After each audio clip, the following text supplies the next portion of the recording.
So we are here again. It's season 9 continued of the Sirtos podcast.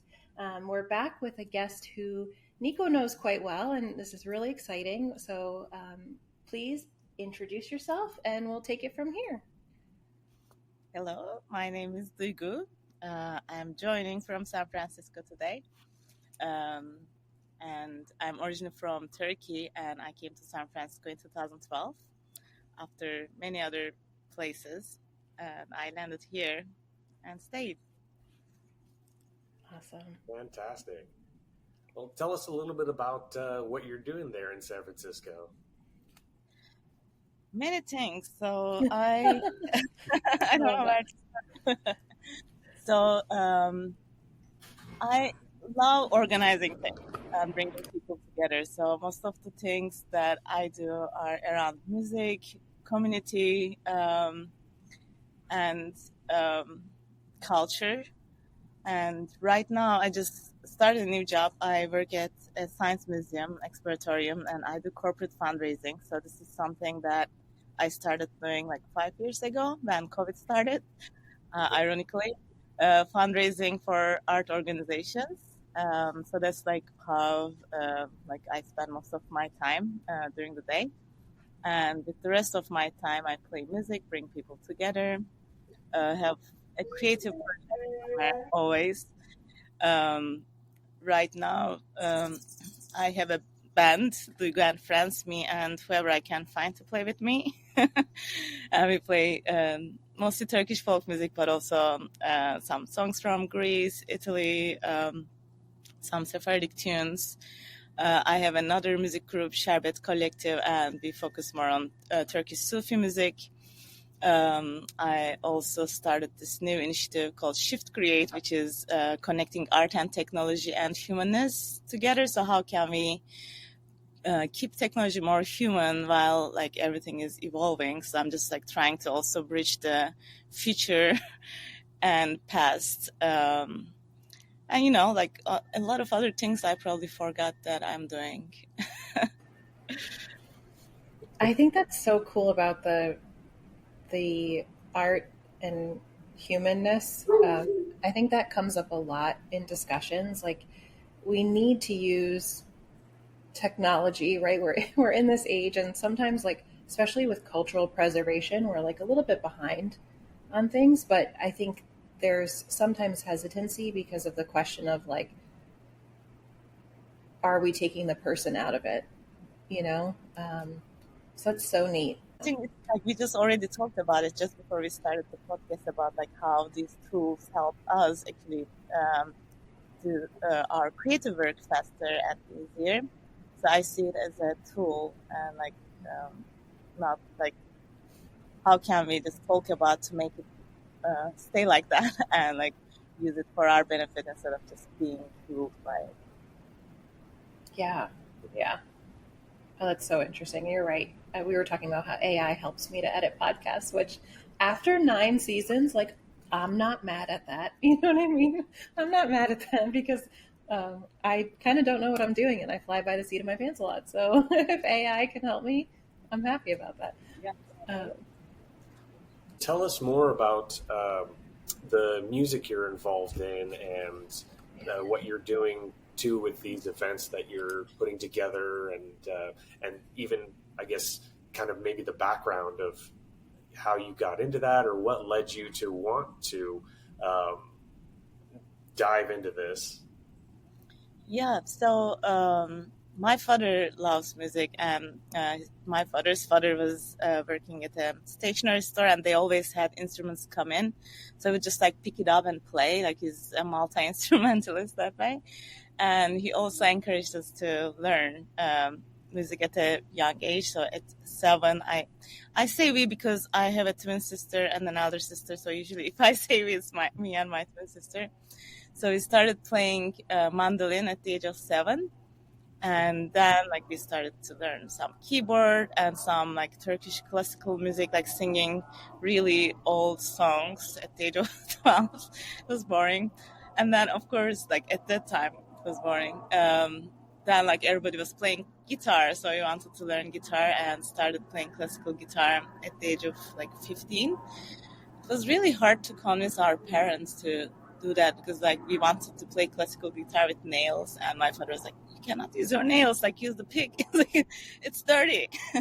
Anyway, it was and then they were concerned about our classes, but we loved it, and we had an amazing teacher who actually was the biggest influence for me. He put together a group of like 5 girls playing classical guitar. We were playing with the opera singers, like performing in the biggest places, well, in my small town. So we were playing a lot. And then, of course, like in our countries or maybe everywhere, like you need to have a profession, you need to go to school, get a degree. So we focused more on like getting into a good school, and then we finally got into like the best school in business in Turkey, and ironically both of us at the same time, and we were like upset, like it's where everyone wants to be, and we were just like, what are we doing, like studying business? But then we decided to work in art business. So like anyway, it was okay. And we kept playing classical guitar a little bit in this college, but then, you know, we wanted to socialize as well, and we joined choirs at the music club, and then started organizing stuff, like more getting into the organization part. And like what I was doing at college, like finding sponsors for the events we organize, I am still doing it now. So it became my career. And I really like a lot of the artists, like the skill to make things happen. So I really am lucky that way.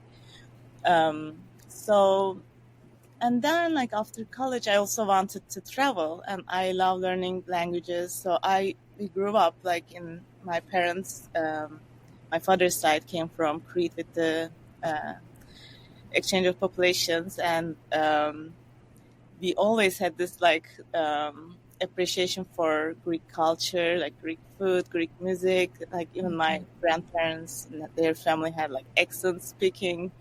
So we always had this like, I think everybody like in Turkey has this like double culture. And I started learning English at like 12, and like it's also important to get a good job. Like so our parents like us to learn languages. So I started learning German when I was 13, and then like I started learning Italian in college.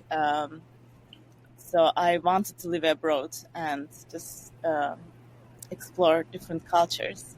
So I got an internship in Italy, in Rome for 1 year. So I got fluent in Italian, and I wanted to stay in Italy forever. Yeah. Like anyway, then I couldn't stay. Then while I was trying to go back to Italy, I found a job in London at SONY. So that's like how my corporate life started. But I thought Sony was like an art organization because, you know, Sony Pictures, Sony Music. Yeah. So it is an art organization. But I was in consumer electronics. So during that time, like during travels, like I focused more on like different things. Like I stopped playing music. Also, like I didn't have people to play with. Like in London, actually, I joined the klezmer band. At School of African Studies had this like night school for klezmer. So I played there a little bit, but then like I've started to dance.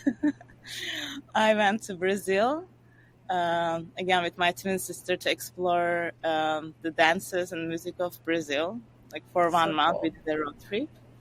Because also when I was in Italy doing the internship, I was living with a Brazilian girl, which is like my sister now. She also was like promoting this Brazilian music all the time. So she even taught me like how to pronounce things. So like during my time in 1 month, I could learn Portuguese. So I had this like, wow.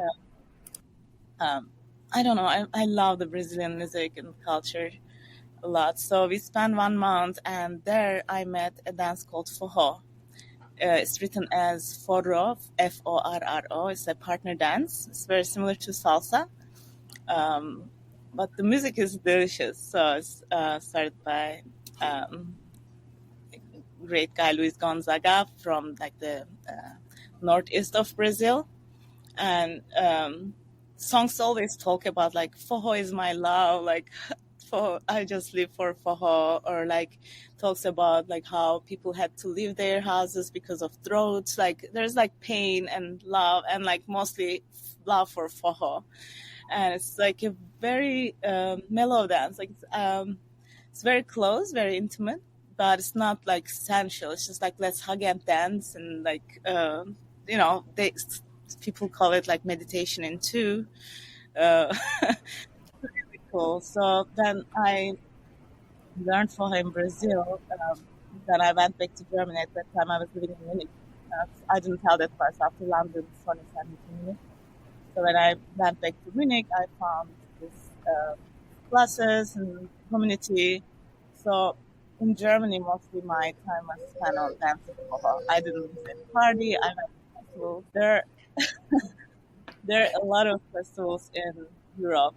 Teachers come from Brazil, teach the dance, and also like a lot of Brazilians stay in New York. So yeah, that was my passion. And when I came here, actually, I couldn't find enough forró, so I was really upset. Like, what am I going to do? Like, there were parties maybe like every 2 months or 3 months. But anyway, then the scene became like more vibrant. A lot more people came. But then, like at some point, I just felt this like it felt like consumption to me. Like I would go to a party, maybe dance once or twice, and like I didn't really like learn new things, and also people I danced with were not like learning new things. It just didn't satisfy me anymore, and I needed like a more creative outlet. And that's like around that time my friend Peter, who I still play with, wanted to learn oud, to learn Turkish music, and he asked if we could play together. And we met through these Balkan Sundays events, like Balkan music events every Sunday in the Mission in San Francisco. And I was sometimes like going out and singing songs whenever they played a Turkish song, which was usually the same song all the time. İlle de roman olsun.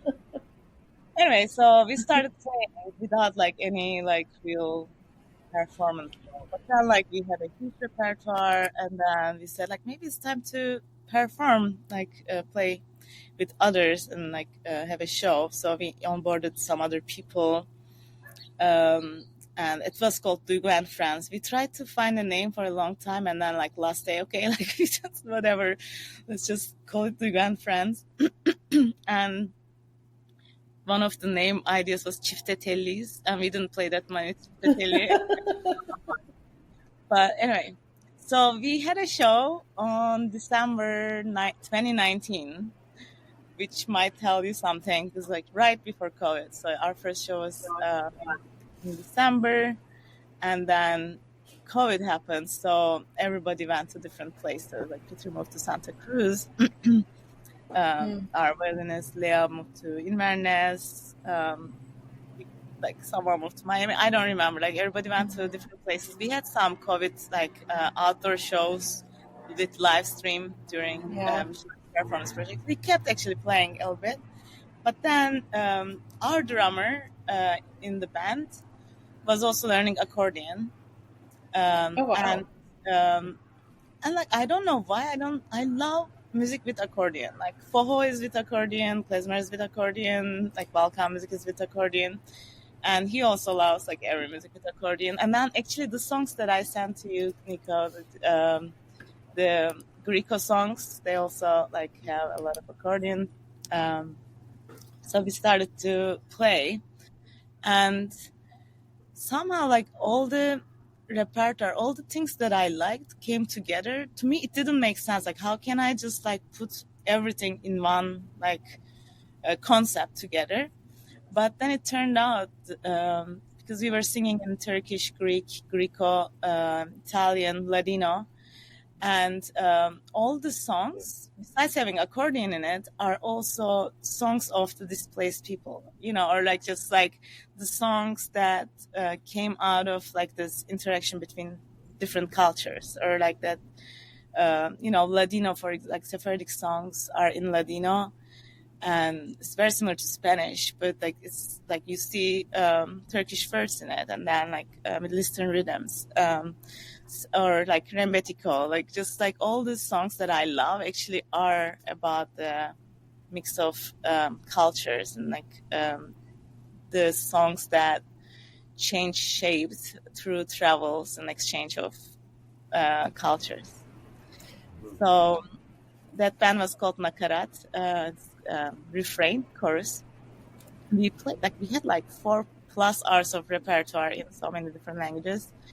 And we stopped playing, like our accordion player moved, unfortunately. So now I'm back to the Grand France.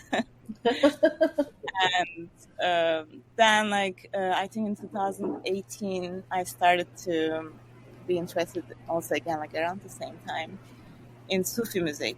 And I bought a ney and then oud, like just like started to invest more in the Sufi music, because it's like actually the makam music, the scales are like really apparent there, and it's very meditative, like very healing. Also, like the poetry in it, and like all the wisdom in that like heritage.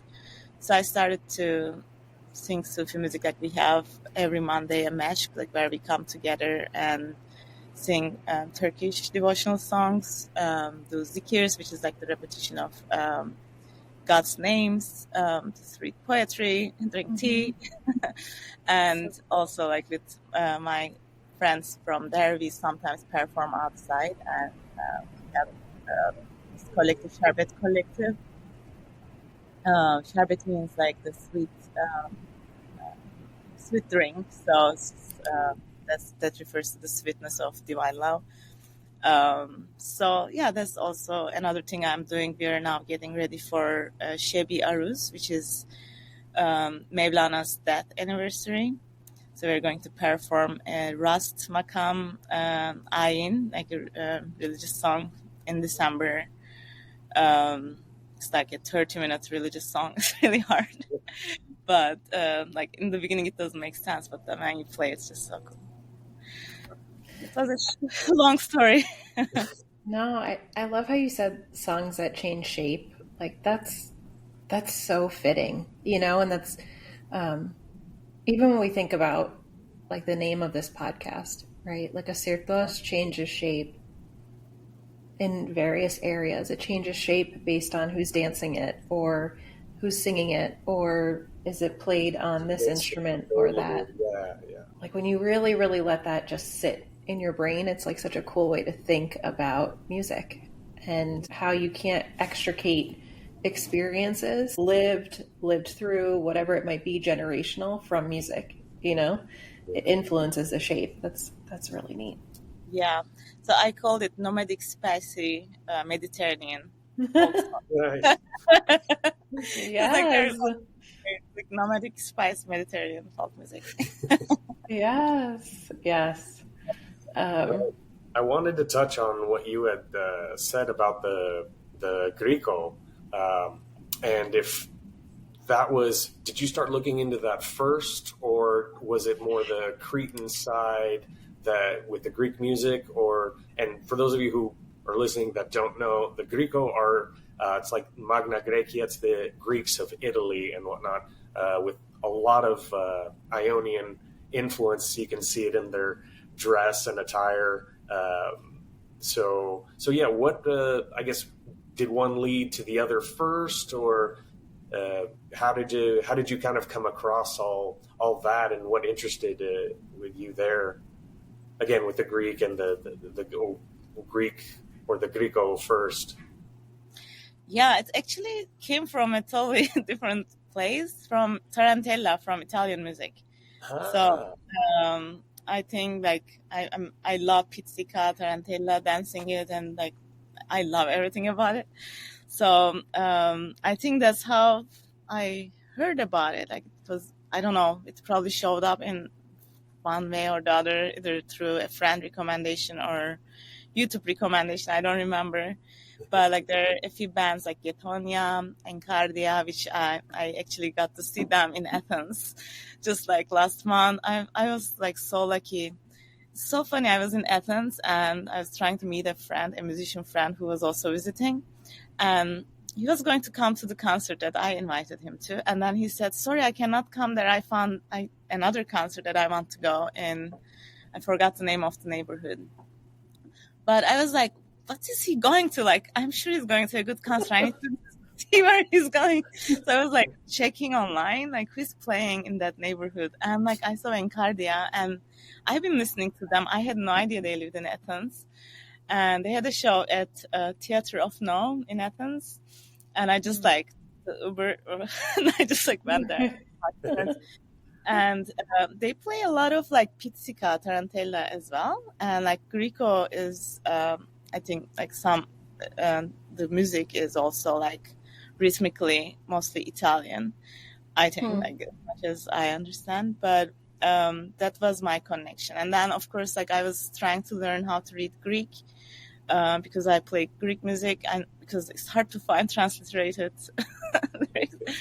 So that's like that was interesting that they were writing everything in Greek alphabet, and just like again like this connection, like we just traveling and just like finding each other. Yeah, well, definitely. It's very interesting because they use a very different kind of style, the way they'll say the words. It's all, if you're not really paying attention, you don't realize it's Greek. It sounds more Italian. It's very, very interesting. We'll put some links in the description, maybe of some samples that people are interested to check out. Yeah, and like it doesn't actually like sound like it might sound Italian, but I don't understand it either. Like in like knowing Italian, so I thought it was closer to Greek. That's why I asked you, like, is it closer to Greek? Maybe. I mean, they're definitely speaking Greek, but the first time I heard it, I couldn't pick up at all. And then when I listened to it again, I said, oh, okay. My ear kind of started getting a little familiar to it. And I was starting to be, it's like, oh, very clearly, Greek at that point. But very interesting.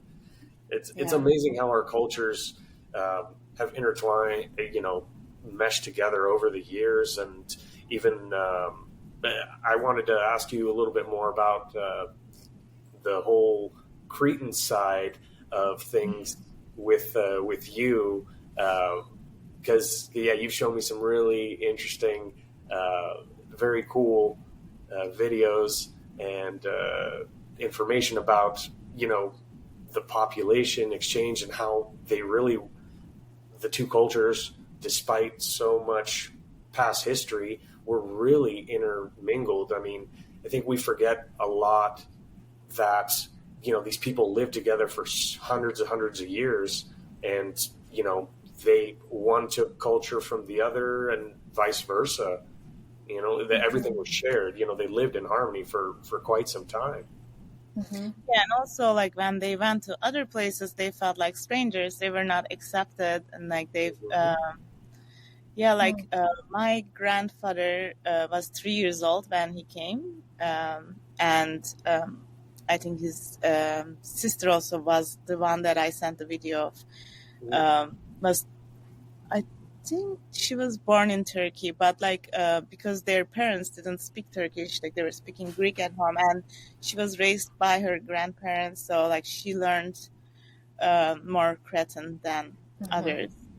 And my father, being a kid in this like new place, he refused to learn Greek. Like he was actually feeling uncomfortable when they spoke Greek because he was feeling like stranger. Like he wanted to belong, and like because people did not really accept. They were like strangers in Turkey. So.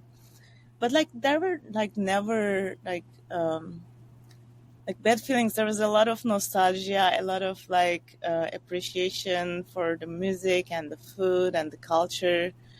They also moved from place to place when they came to Turkey. Like they moved to one place first, and then they wanted to be by the water. They moved to my hometown, which is by the water. So there are still like communities of Cretans in Turkey that are like super tied together. But like I somehow couldn't learn that much Cretan music. Like I searched for it, but like I don't know yet like the music really well, because like I think I lean on more like slow like dramatic songs than like the like really fast dance songs like the Cretan songs. So like I think I couldn't find my sweet spot with the Cretan music yet, but please let me know what I should listen to.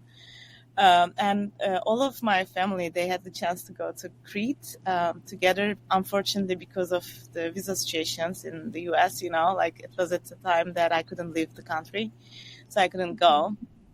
But like I just hear stories they went and like they met like a family there, and they insisted on them staying for dinner.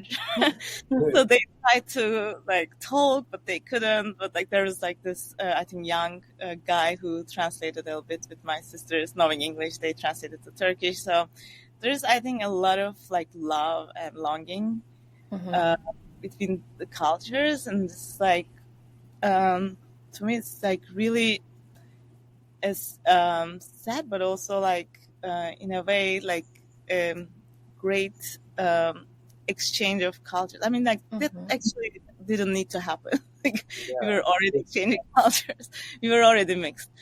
So, but in a way, healing the past. So like I was really happy when I went to Athens. Like I've been to Greece once before. I've been to Gition.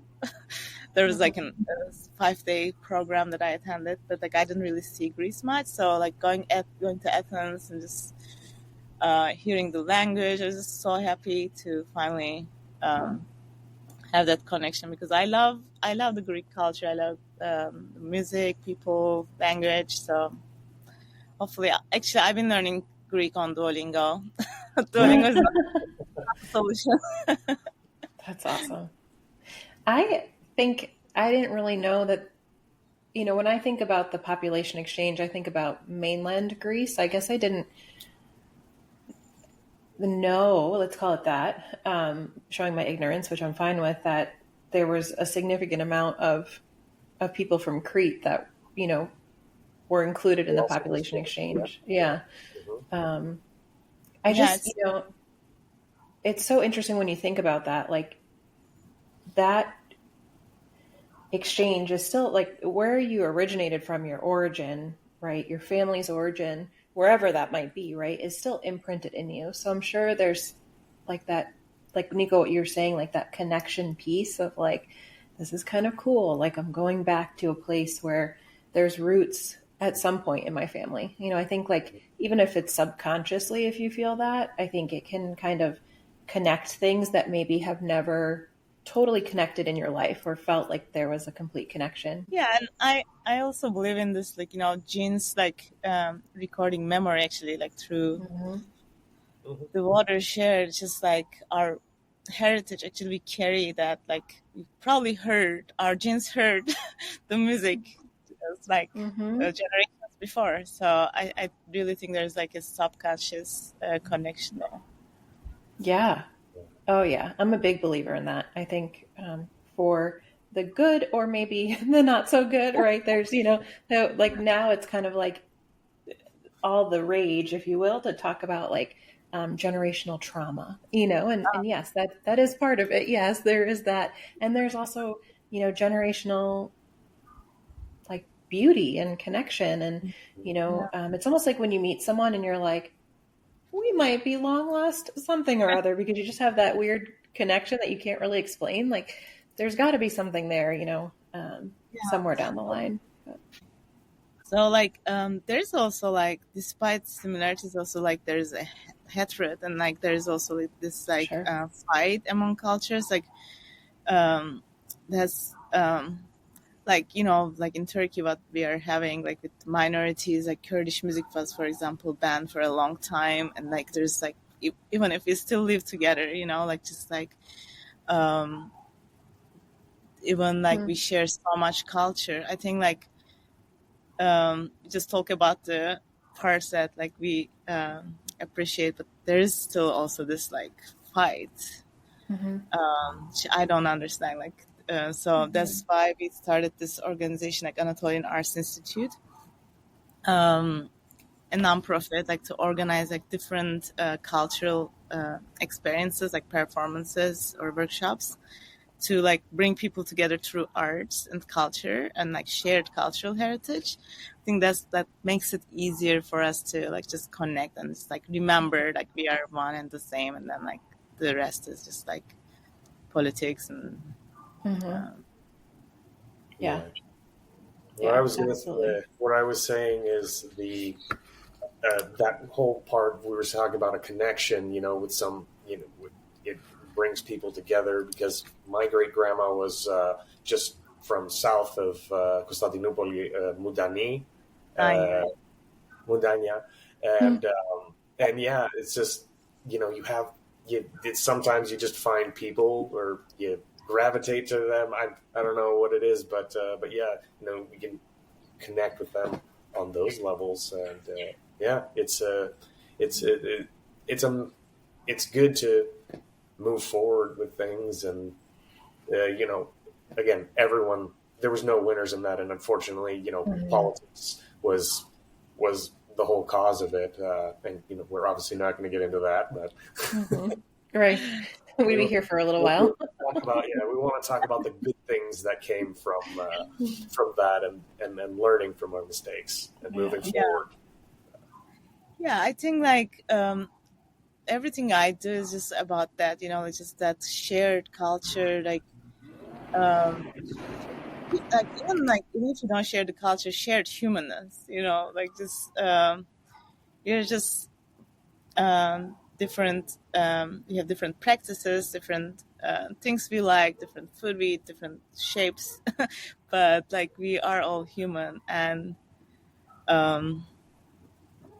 I think music and dance and like that connection is makes us remember that and connect us. I think it's so special, and it's also really cool, like how you were saying about dance in Brazil and just like immersing yourself and stuff like that. I think that's really cool to experience, and for people like us, and Nico, feel free to like correct me if I'm wrong, because I don't want to put words in your mouth, but like when I see other people who are adjacent to the Greek culture, involved, encouraged, excited about like the Greek dance that we knew growing up and all this stuff, it's awesome. It's like a really beautiful thing, and it makes me feel like, holy cow, like, do I even appreciate what I have such easy access to, right? Being Greek American, being involved in various things, whatever, going to Greece.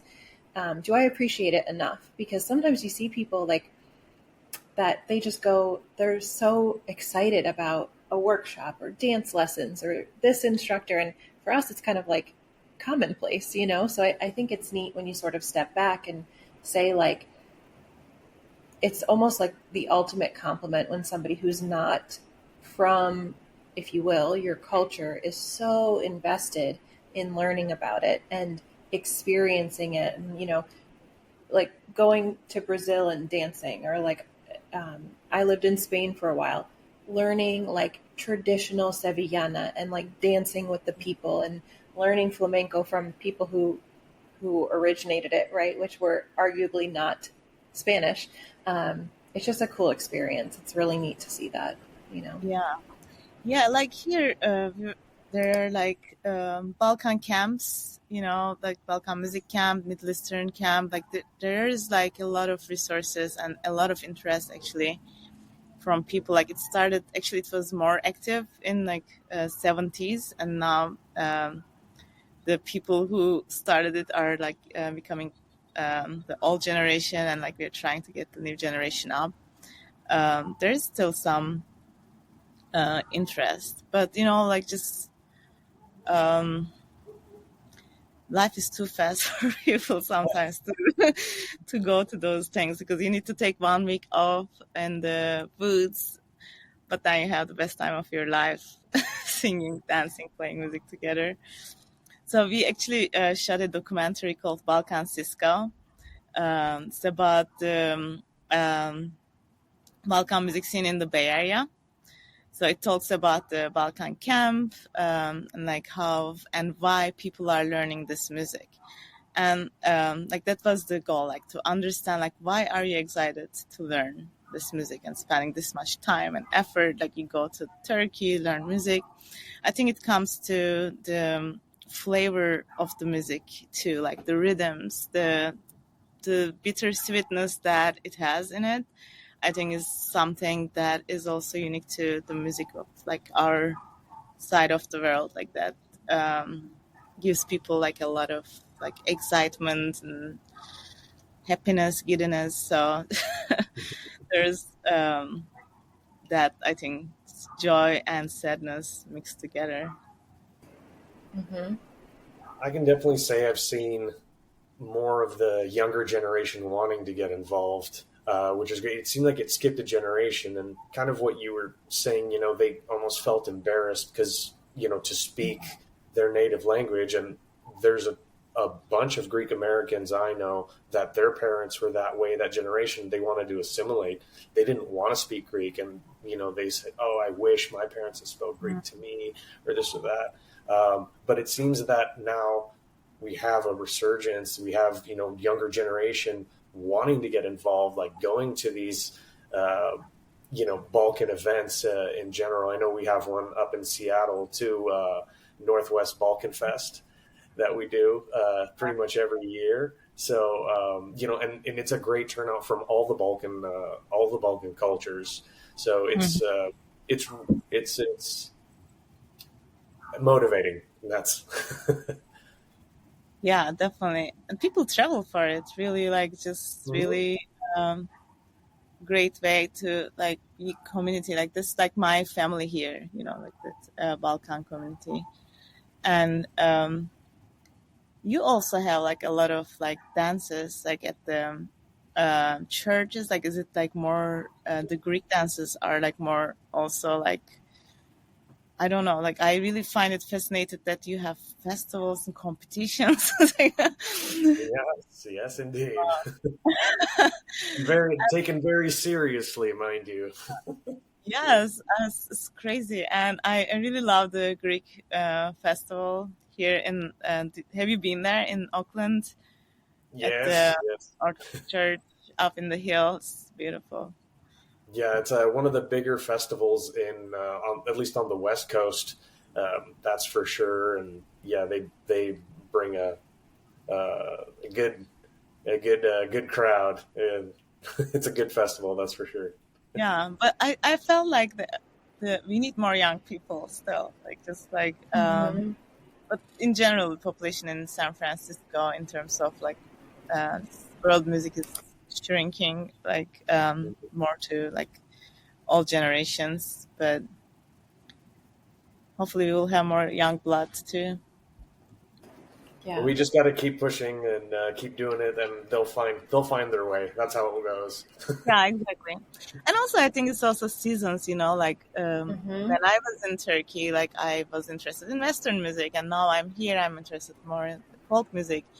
And then like next generations will change, like electronic music will come more prominent, and then like they will miss the source.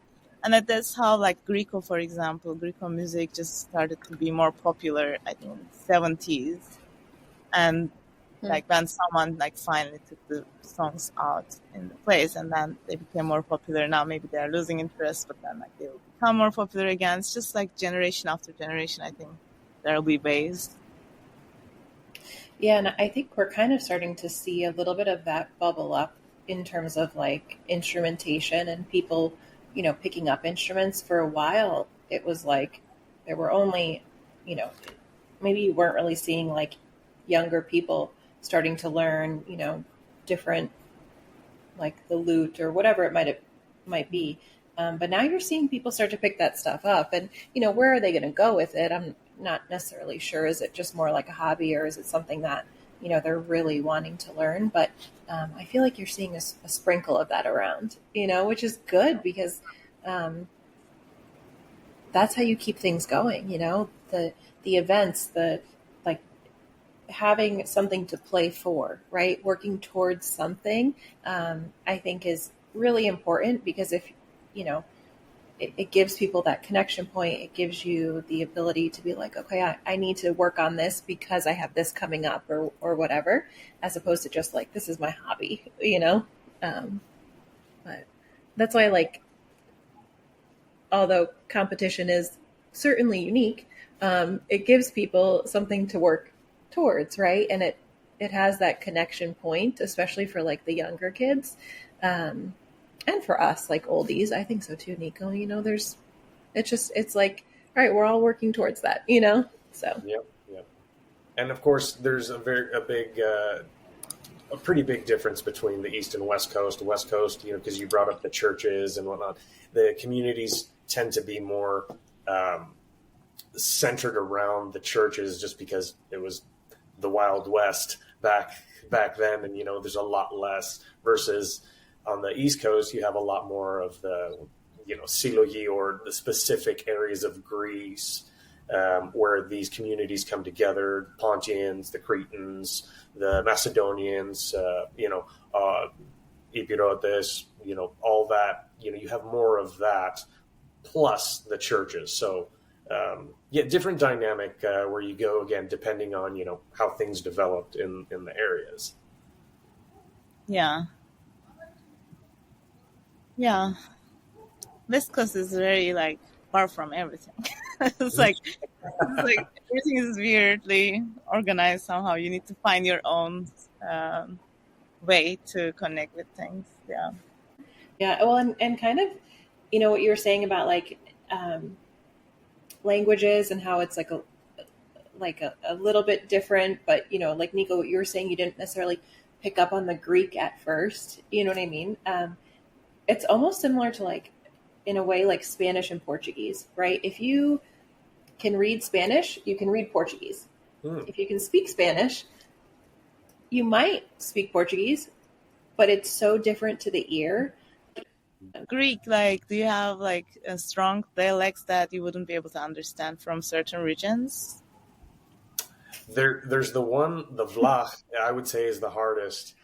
Cretan, you can kind of pick a certain heavy Cretan, maybe not, but for the most part, But yeah, there's the Vlachs, which is a Latin based, and I think that's what it is. That's so it's just off. And then of course there's some other little dialects up in Thrace and Evros that have more Bulgarian influence. But if one comes to mind, I would say it's that one. That's very difficult, if not pretty much a different language. Yeah. Can you send me a sample later? I want to hear that. Yeah. Sure. I think what's interesting in Greece, similar to, I'm sure, certainly you could make the comparison to the US, right? Are just the dialectical differences based on region, right? What people call things, which that's pretty easy to get around. I definitely have a funny story. When I was a teenager, I was at Zara in Athens, I remember. And it definitely was Athens. It wasn't Crete. And I asked to use the bathroom, but I used the word that I knew for bathroom. I didn't use WC. I used meros. And meros, to the person in Athens was where I'm asking for the field or the space or whatever, but that's just area, yeah. Yeah, the air, the you normally do that, right? Yeah, but growing up, it was the bathroom. But in the US, obviously, Southern accents, you can hear that too in Greece. The Cretan accent, depending on what part of Crete you're in, can be so delicious and thick and mouthy and whatever. And then for me, I understand that well. It's weird. It doesn't bother. It doesn't affect me. But for other people, they'll be like, gosh, their accent's so hard, I can't even pick up what they're saying. And I'm like, oh, that sounds normal to me. I don't know. So it's cool. It's just different, but it makes sense. So in like Azerbaijan, they also speak Turkish, and it's like more pure, like more like I think original Turkish. And for example, like if a plane is landing, they say the plane is falling. So like there are like some funny misunderstandings. Yes. A friend of mine is doing a presentation. I don't know when it is, but it's in Greece. I think sometime in December, on idiomatic expressions that are found in music. And that's before I became a nurse. That was what I did for my graduate project. When I was in like the ESL and second language learning, was idioms to teach culture, right? And I remember having a student from, I think he was from Hungary, and so many of their idioms have to do with like you can't really see it, like these kinds of rugs that you would like hang on the wall, like a tapestry. And this is just a little coaster. So many of them. And I was like, I don't understand why. I was like, tell me why. Because in the US, so many idioms are maybe food related, right?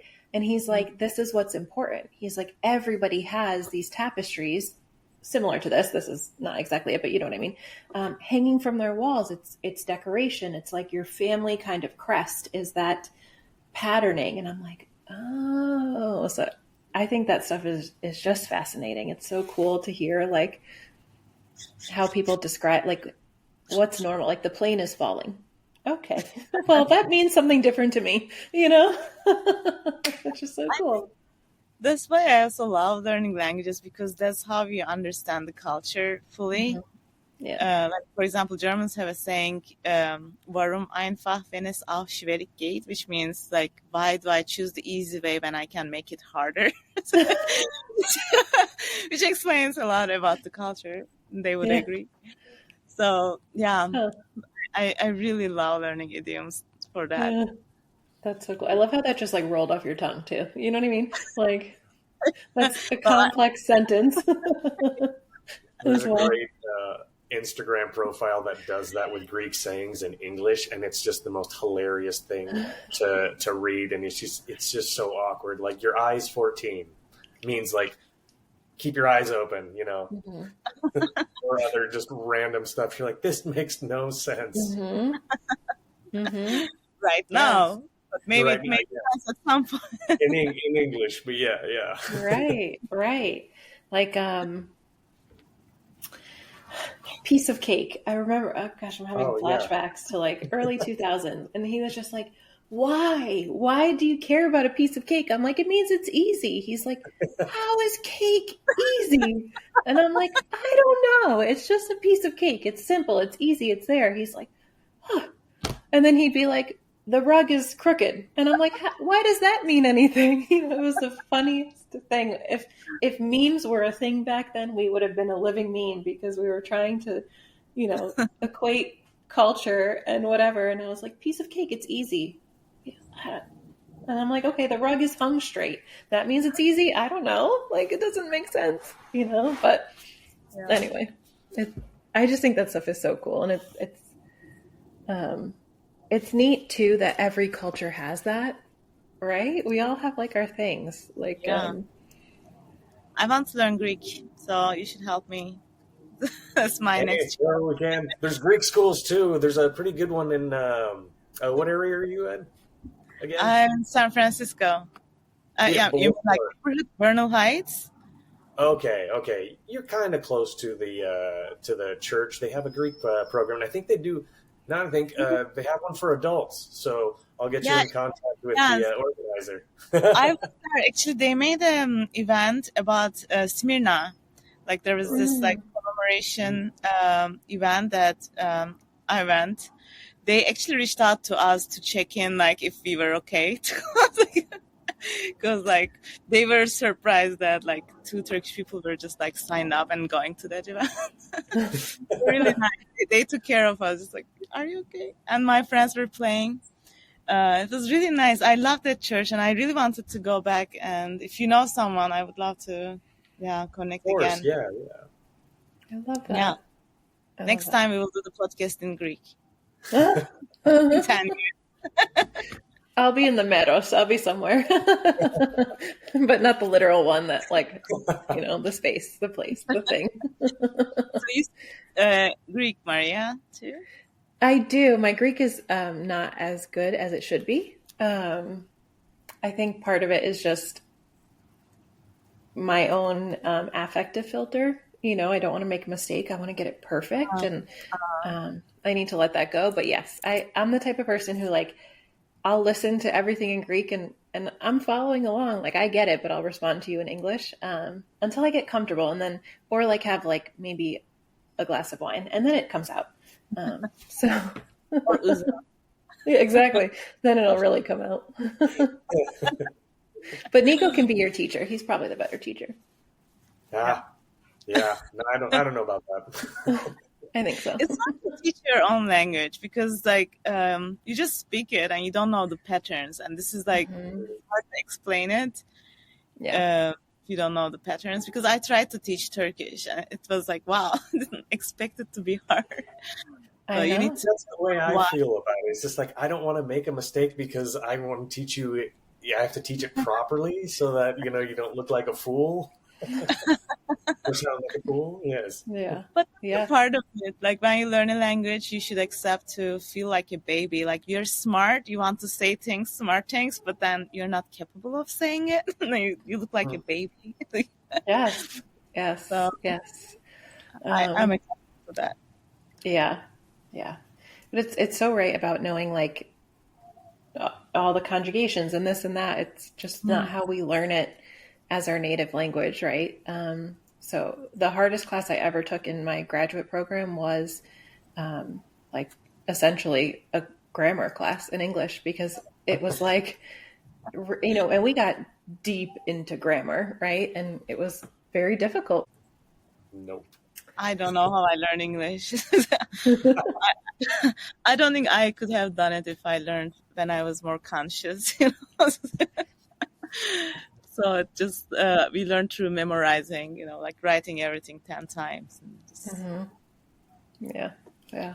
That's how Greek school was too back in the day. And if you didn't write it well enough, you got the ruler. But yeah, I mean, I think Greek alphabet is so hard to write. Like I can like barely read. I don't even know like how to write it with my hand. I just see it on the computer, like on my phone maybe, but like I don't really know how to write it with my hand. That's the basics, right? That's why we can stick with the music and the dance. Yes. Right? And some people have 1 feet, so right. Yeah, more. Exactly. We're lucky. Do you have any upcoming shows that we can tell people about? We can kind of share, or any upcoming events, or we can call it that we can kind of use to encourage people to check out if they're in your area? Yeah, in 2 hours, we're going to host a jam at my house. Too soon. That's right. Makers Market. I live in a Sufi community here, Kankasem. So we do jams all the time. I think the next show is next Friday. There is like this new initiative, like late night tea gatherings instead of like bar and drinking. So we're going to play Sufi music in my neighborhood, 26th and Cap, I think, at the Folk in the Mission. And I think December 17th is the Shebi Arus. That's the Mevlana''s wedding day, which is like the day he died. So it's the celebration of his life. It will be in Berkeley. And I'm teaching some Sufi. Oh, sorry. Sundays, are you guys still doing the Balkan Sundays? Or Yes, we still do the Balkan Sundays, but I don't know the frequency because the Revolution Cafe, where Balkan Sundays used to happen, closed. and then we moved space several times, and eventually we started to do it in Berkeley, at Ashkenaz. So now it's happening in Berkeley and in San Francisco. We had it last week in San Francisco. I think the next one is I don't really know. I think next week, next Sunday, it will be at Ashkenaz. This Saturday, actually tonight, there's Berkeley Balkan Bakanal in Stary Pla, again in the East Bay. Actually, there will be a Greek band playing tonight. Avra, it's a new band. Greg, Ari, Michael. You probably know all of them. Yeah, all three of them. That's great that they're all getting together and made a band. That's awesome. Yeah, it's a new band. I'm looking forward to checking it out tonight at the Stary Pla. I don't know. There, I suggest people to follow the Instagram account Balkan Bay Area Balkan. I think that's the name of the thing. And I have like a WhatsApp group called To Do List. Cool. So I post everything I like doing, or I recommend people to go. That's all I remember. And like I have some, I play with a klezmer band called Cracked, and we are planning some shows on December 14th and December 22nd, I think. So I'm not sure. We didn't settle the dates yet, but yeah. Well, send us stuff, and we can post it. Yeah, absolutely. This was such a good convo, and I'm so grateful that Nico, that you made this connection and that we were able to do a recording with you. I think. Yeah, thank you, dude. Yeah, thank you. This was awesome. No, I'm honored. It's like I knew about the podcast, but I didn't think it would cover like a bigger topic. I thought it was just the dances. So I really appreciate you having me here, and I would love to connect you with Encardia. I think like Greco music is also like has its own dimension, and maybe you could have like an interesting conversation with them too. Indeed. Yeah, that would be so cool. Yeah, I think we're really trying to continue to talk dance because that's certainly a driver of this. And I think as we've gained a little bit more confidence, like in our stride and everything, at least like for me, the music is the logical next step, right? Because it's something that maybe Nico and I don't know a ton about, like we do about dance, but there's so many people who are doing such beautiful things, and if we can help to just bubble that up, so it's a different perspective. So yeah, thank you. Awesome. Thank you.